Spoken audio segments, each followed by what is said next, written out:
Alright, so in the last video, I was working on trying to fix a certain issue that I was having, essentially just tuning the transition circuit.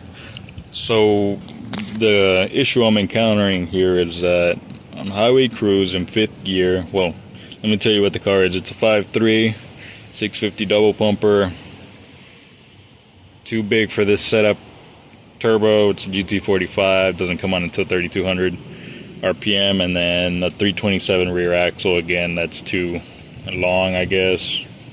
Needs to be at like at least a 373, maybe a 410, because it does have a 6 gear T56, and the 6 gear I believe is a .50, so I can't even use the 6 gear in this situation. So it only goes up to 5th, you know, without lugging it. So that's a setup, and then 26-inch rear tires, you know, from bottom to top. So the transition circuit is what I was imagining that I was cruising on. It was overly rich. Originally, when the car had stock everything, it was cruising at 13.8. Started off with a 68 Jet, no changes.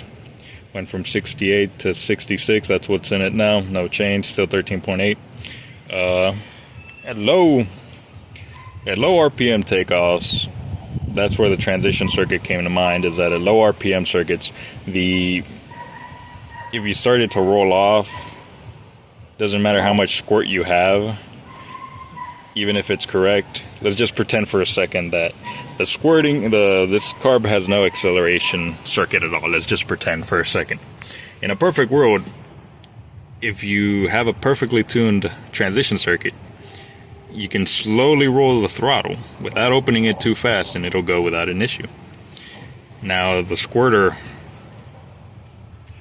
circuit, what it does is it's only there to squirt the correct amount of fuel, if you tune it correctly, for whenever you're introducing a large amount of air too soon. So, you know, when you floor it or just crack the throttle really fast. Now, keep in mind that your transition can be too lean or incorrect or too small, the transition circuit, to where even if you have the correct amount of squirt, it'll still not be correct, or it can still bog down. So obviously transition needs to be tuned correctly, because that's what bridges you from idle to primary jet. Now, this is where it gets kind of interesting, because high-speed air bleeds is what I started to tune, and the reason for this is because that maybe my secondaries are coming in too soon as well. So I matched the front with the back, so it had .030 high-speed air bleeds on both sides and .69s on the low-speed air bleeds on both sides.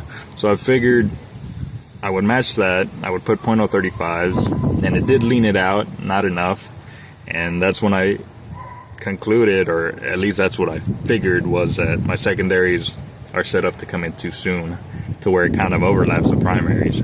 So basically you got primary and secondary working at the same time, or at least a transition of the secondaries are coming in. So what I ended up doing was matching the high-speed air bleeds to .35 on both ends. Now, this kind of helped.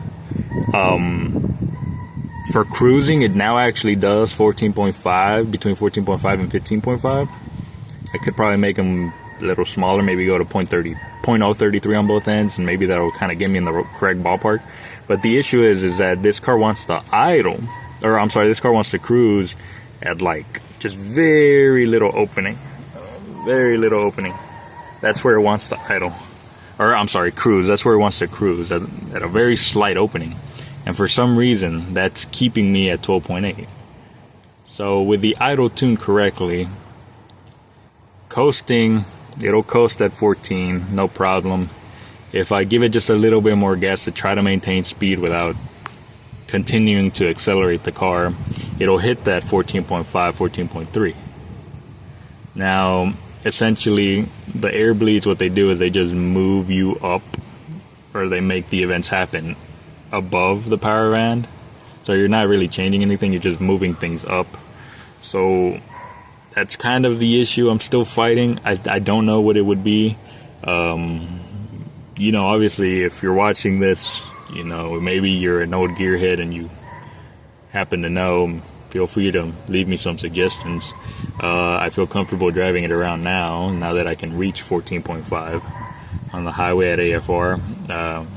I wish I could like actually maintain speed on where it needs to be or where it wants to be, which is just that little bit, maybe 10% throttle, but again, that's just way too rich for it. Stays at 12.8. Now, if that is transition that I'm on, it's possible that maybe there's too much idle feed restrictor channels, too much, maybe the orifice is too much open, but I highly doubt that. Ever since I put that in there, the car accelerates cleanly as well, so it's just really hard to figure out. But that's kind of where I'm at right now. I'm just gonna say that this is a Band-Aid fix, matching up the high speed air bleeds on both sides. And that's just what it is. I got another chart that I made, and it's good to chart this. That way you can go back to the factory sizes in case you happen to need to fix them or go back, or in case you do find the fix for it. But yeah, the high-speed air bleeds kind of feels like a Band-Aid fix. If it was as easy as just changing the primary jets, I wish that's what it was, because the rest of it was clean. So now my center is kind of lean at the beginning, so if I just kind of want to roll into it, there's a little bit of a hesitation. Of course, air, it's basically whatever the amount of air that this engine can make, and if the orifices are too big to begin with, it's going to have trouble getting a boost signal. So it's a Band-Aid fix. I don't know if I need more axle ratio. That's what another expert said. You need more axle ratio because 327 is too low. And well, we'll figure it out. For now, the car is drivable.